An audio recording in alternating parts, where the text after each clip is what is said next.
പുഴയും കടന്നിലണമെങ്കിൽ അങ്ങനെ ജയപാലൻ്റെ മകൾ രാഖിണി കടന്നു വരുന്ന കാഴ്ചയാണ് കാണാനായിട്ട് കഴിയുക, സാധിക്കുക.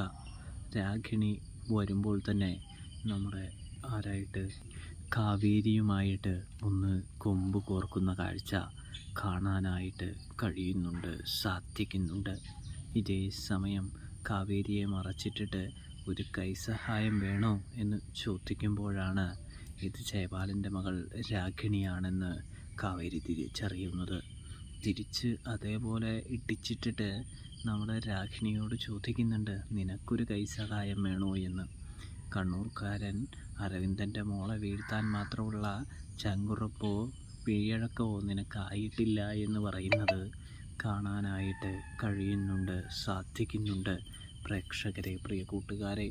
അങ്ങനെ നമ്മുടെ കാവേരിയുടെ മുമ്പ്